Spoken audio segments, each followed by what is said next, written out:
All right, movie lovers, I have a special treat for you today. Not only am I going to talk to one of my favorite all-time directors, Ron Howard, but you're also going to hear from Tom Hanks, Omar Sy, Felicity Jones, and Ben Foster. We're here for Inferno movie, and we're at the Forte Belvedere with the Duomo right behind me in Florence, Italy. I'm having such a great time. Y'all will not believe it, but the movie is even greater. So y'all check it out. This is what I have been seeing. Look, look, look. This is not in the original painting. Here's another one. Prophecy. Oh my God. Dante's Inferno isn't fiction, it's a prophecy. Someone created a plague. Our population is spiraling out of control. Inferno is the cure. They're gonna wipe out half the world's population unless we find this virus. They left a trail. You won't be able to trust your own thoughts for a while. Human lives are at stake. If a plague exists, you know what governments will do to get it. The professor has become a liability. Go, let's get him. Here. There's always a way out. It's nice to have you back, Professor. What a great movie. I mean, I love all of these movies where it's like mystery and suspense and all these twists and turns. Thanks. But I mean, I guess what my fans have been asking most is like, is this the end of the series? A lot of people think it's 3, but it's also the lost symbol of what we see. Well, we never thought of it. We never thought of it as a franchise. And when I say we, I'm talking about Tom Hanks and also Brian Grazer, my producing partner at Imagine.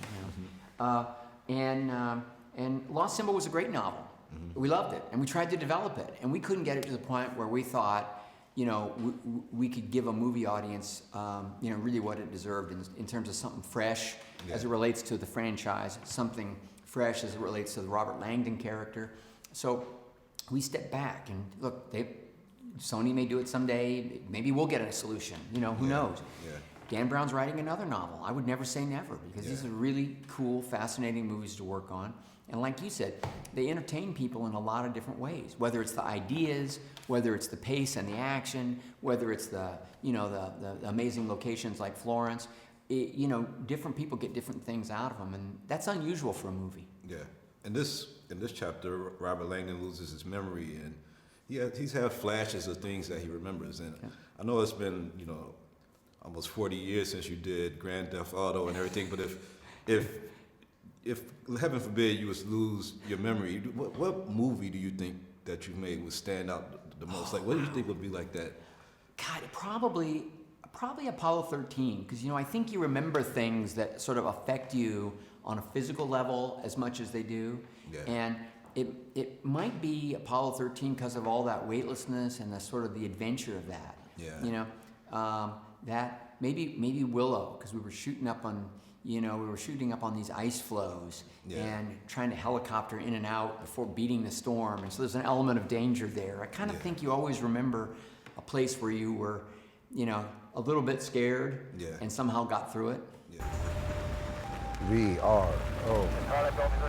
Got to rearrange these letters. Overcoat, covered, cat.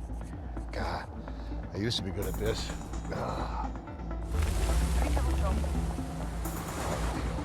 Cerca Trova. It's Italian. It means seek and find. Cerca Trova. Yes. I know why I am in Florence. You've been doing films for a long time, and you're kind of like the consummate filmmaker for people that think about making films. But I'm sure that you had like ups and downs somewhere in that period. What was it that got you back up? If you did go down, like what was it that kind of brought you back out of it and just allowed you to keep on doing this? Thank you for that. Well, I mean, whenever I have a disappointment as a director. It's always something that I've experienced before as an actor, and I grew up in this. And the Andy Griffith Show, for example, was a successful show, but at the time that it was on, it didn't get a lot of respect. Later, it got respect. Right. Happy Days was sort of a similar thing. Then I've done other TV shows. I did a TV show starring the great movie actor Henry Fonda.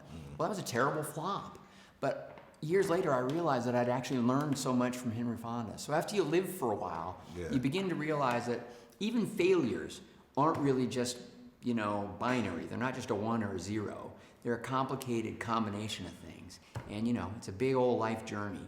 and you just keep moving. The world keeps spinning, you keep going, and trying to learn as you go. It still hurts when things, when things disappoint you or others, but at a certain point you kind of realize it's not the end. Yeah. It's just another factor. All right, well, can't wait to see all of the films. Oh, you got thank you. coming. Appreciate it. Thanks a lot. What's your shirt got going here?